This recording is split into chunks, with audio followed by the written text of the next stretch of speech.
our next presenter, Erika Palin, from the Met Office in Hadley Centre in the UK.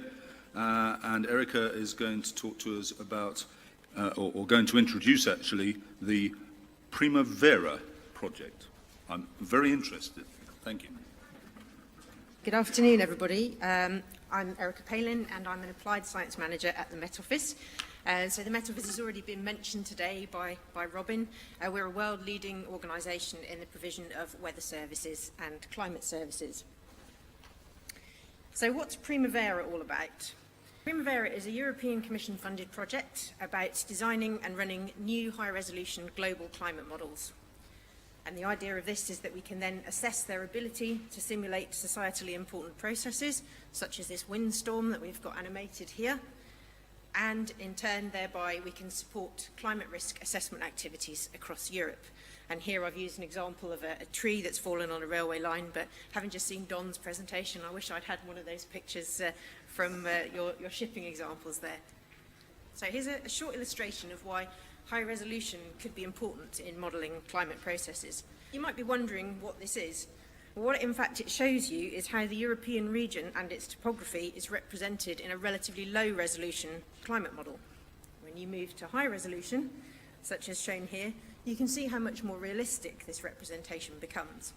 And this is, of course, a representation of how the climate model sees the land, but the same kind of principle should apply to the representation of certain processes in the atmosphere and the oceans as well in the models. Primavera will assess the extent to which high resolution adds value to our understanding of climate processes. And a key question that it aims to address is whether these new high resolution global climate models are better than existing models at representing important processes. And by important processes, of course, I mean the ones that lead to these high impact events that have been discussed so much today, like floods and droughts and storms that have these societal effects on a whole range of businesses, including those like yours in the room here today. And so if these models are better at representing these important processes, we should be able to use them to to enhance the methods currently used to assess climate risk. You're probably wondering why I'm standing here telling you all of this, is that in order to meet one of Primavera's objectives, we want to engage with end users who use weather and climate information in their risk assessment activities. We need to know more about sector-based weather and climate risk management. So you might be wondering what the benefit is for you.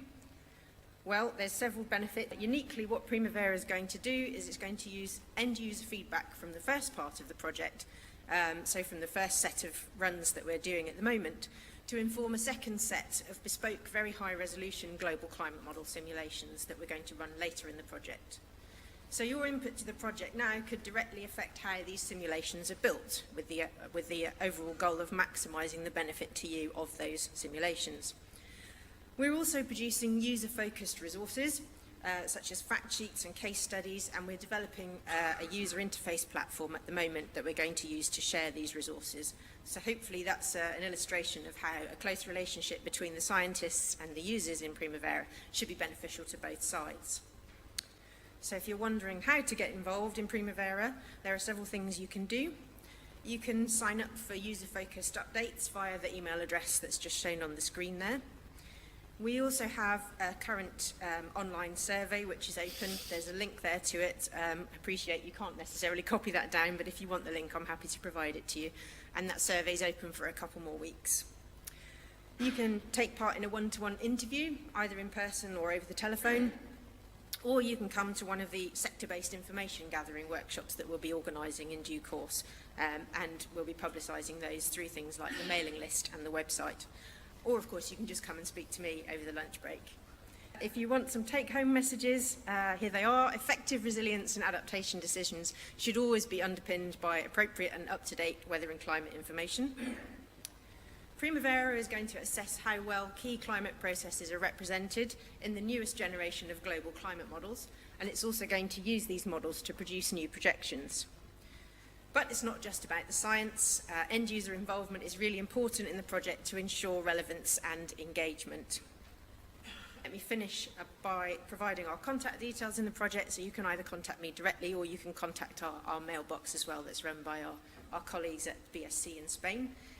If you want to know more, you can scan this QR code and there's a little YouTube video, it's about 5.5 minutes about the project.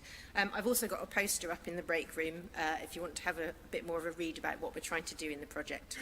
So I'll leave it there and say thank you very much.